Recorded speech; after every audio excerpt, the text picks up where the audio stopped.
Hello दोस्तों, welcome to math गुरु। जैसा कि आज आप लोगों को पता था कि आज गुवाहाटी हाई कोर्ट में एनआईएस डीएलएड डॉक्यूमेंट वेरिफिकेशन से रिलेटेड एक मामले का सुनवाई होने वाला था,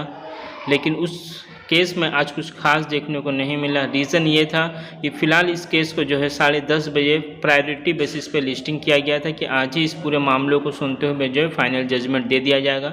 लेकिन किसी वजह से जज साहब जो है किसी दूसरे केस में डिवीज़न बेंच में 3 नंबर कोर्ट में बैठे हुए थे, यानी कोई और भी ज़्यादा ज़रूरी मामला था जिसको लेके वो पूरा का पूरा हेयरिंग दूसरे बेंच में डिवीज़न बेंच में चल रहा था, जिसकी वजह से आज एनआईएस डीएलएड का मामला हेयरिंग में डिले हुआ। करीब 12:30 बजे जज साहब जो है एनआईएस डीएलएड का मामला को सुनने के लिए बैठते हैं, लेकिन जो असम गवर्नमेंट की तरफ से जो एडवोकेट थे एजी साहब, उनके द्वारा ये रिक्वेस्ट किया जाता है कि इस मामले को जो आज हेयरिंग नहीं करवाया जाए, क्योंकि मनदीप कालेरा सर के द्वारा जो जानकारी दिया गया था मिनिमम उनको 1 से 1.5 घंटा इस मामले में आर्गूमेंट में लगेगा। उसके बाद से एजी साहब आर्गूमेंट करते तो काफ़ी ज़्यादा डिले हो जाता और एजी साहब को 3 बजे कहीं आसाम आपका मुंबई या अहमदाबाद कहीं निकलना था, जिसकी वजह से आज इस केस का हेयरिंग पॉसिबल नहीं था। तो जज साहब ने इस मामले को जो है मंगल तक का यानी ट्यूसडे को फिलहाल जो हेयरिंग किया है। हालांकि मनदीप कालेरा सर के द्वारा ये कोशिश किया गया कि कम से कम जो है एनआईएस डीएलएड का जो पक्ष है उसको जो है सुप्रीम कोर्ट हाई कोर्ट के सामने रख दिया जाए, लेकिन जज साहब ने बोला कि नहीं, एक ही बार में पूरे मामले को आप बताइएगा और उसी दिन जो है जजमेंट भी मैं दे दूंगा, क्योंकि 1 से 1.5 घंटा अगर मनदीप कालेरा सर अपनी बातों को रखेंगे फिर नेक्स्ट डे में अगर एजी साहब अपनी बातों को रखेंगे तो कहीं ना कहीं इसमें कुछ ना कुछ अगर कोई भी पॉइंट माइंड से स्किप हो जाता तो शायद प्रॉब्लम हो सकता था, जिसकी वजह से जज साहब ने इस मामले को जो है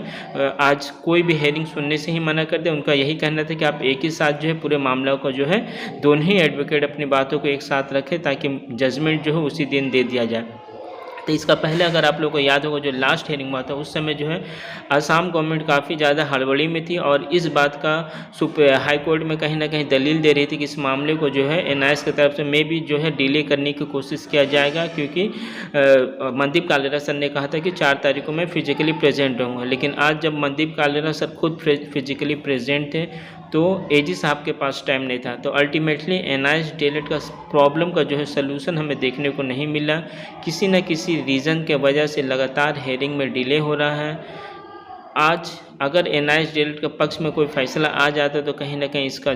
इफ़ेक्ट जो है इनडायरेक्टली सभी जगह में देखने को मिलता है, लेकिन आज ऐसा हुआ नहीं। काफ़ी दुर्भाग्य की बात है, लेकिन उम्मीद करते हैं कि मंगल को जो है इस मामले का हेयरिंग होगा। और एक इम्पॉर्टेंट अपडेट ये है कि अगर नेक्स्ट वीक भी किसी रीज़न के वजह से इस केस में डिले हमें देखने को मिला तो फिर ये मामला काफ़ी ज़्यादा लंबा चला जाएगा, क्योंकि जज साहब के द्वारा जैसे वर्बली बताया गया कि वो बीच में जो है कुछ दिनों के लिए कोर्ट नहीं आएंगे। तो अगर वो कोर्ट आएंगे नहीं तो मामला जो है हेयरिंग नहीं होने पाएगा, जिसकी वजह से और भी ज़्यादा लंबा टन सकता है। तो प्रे करिए कि मंगल को यानी ट्यूसडे के दिन जो है इस मामले का पूरा हेयरिंग हो।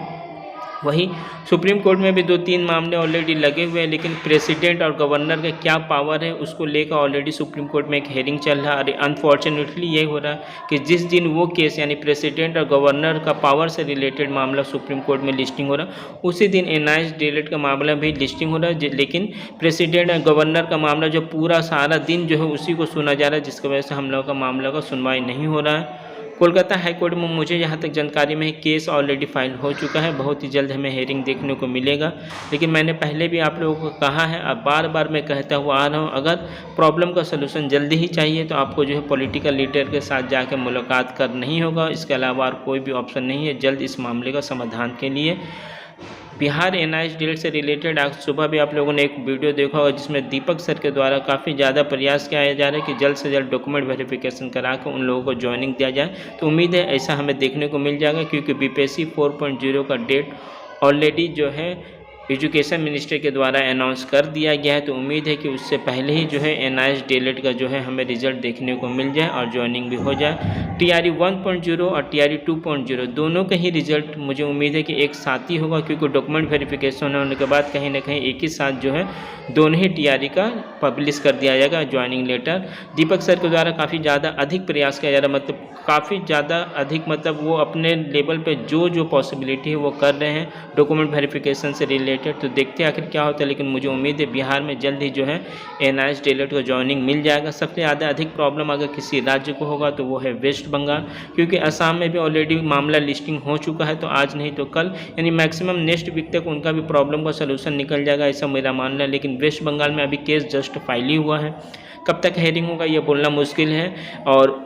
पूजा का भी छुट्टी आप लोगों को पता है इसी महीने के आखिरी से स्टार्ट है, तो देखते हैं क्या होता है। फिलहाल कोई नया अपडेट आएगा तो मैं आप लोगों को देने का कोशिश करूँगा। चैनल पर नए हैं तो चैनल के साथ बने रहे। Thank you.